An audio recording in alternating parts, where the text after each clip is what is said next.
Welcome to a new episode of Sir Reads a Lot, and today I'm reviewing Door on the Wall by Margaret D'Angeli. A boy in England. He's the son of a nobleman. A very brief summary.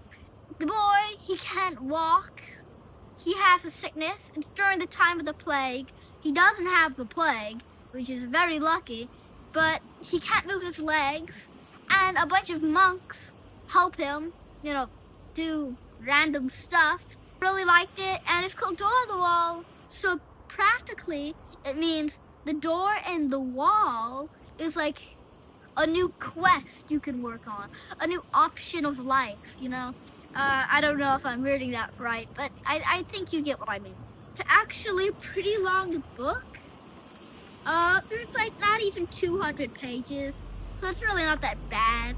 But there are lots of words on the page. This is a regular page, so there are a good bit. It's really cold out here. Newberry metal. That's pretty good. If this was a movie, I don't know what I would call it. It's nice. Not like everything good is happening to him, and then the ending is happily ever after. No, the ending is not happily ever after. The ending isn't like Old Yeller where the dog gets shot. The ending's just normal. Obviously, he's not in the best condition. His legs are all weird.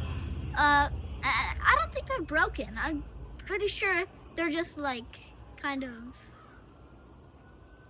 know.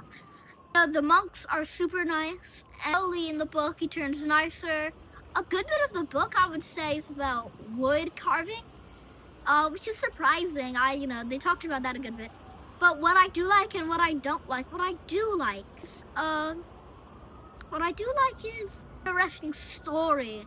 It kind of keeps you on the edge, but not so much on the edge that you're gonna fall off.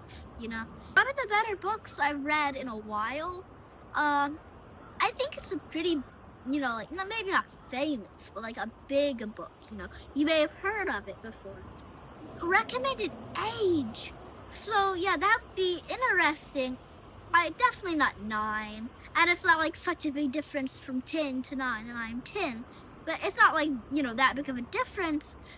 But, some of this was complicated for me, which isn't saying much, but still, I read books so much. You'd think, a book that's less than 200 pages wouldn't confuse him, who has more than 60 videos. You just would say hey, that's kind of weird that he can't do it. And it's, lots of books that are old and, of course, European. I don't know where you live, but, you could be living in Europe. And it might not be weird for somebody who does live in Europe or England in particular. But I'm American. It's just weird because, you don't say the type of words that you would if you were British. You know what I mean? Sometimes, at least back then. What I don't like, I totally forgot to do that.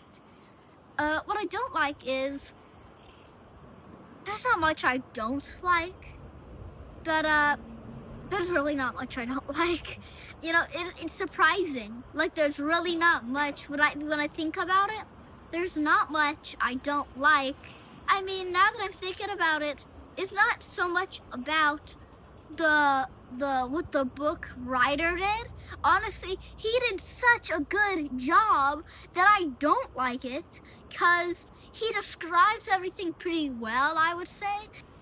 And I just feel, maybe he didn't describe it great, but it just made me almost hurt for the boy, because he was wearing all his clothes, he jumped into this thing, and it was freezing cold, and then he had to do all of this, and that's near the end of the book. I guess that's it, and don't forget to like and subscribe, and Sir Reads a Lot says goodbye.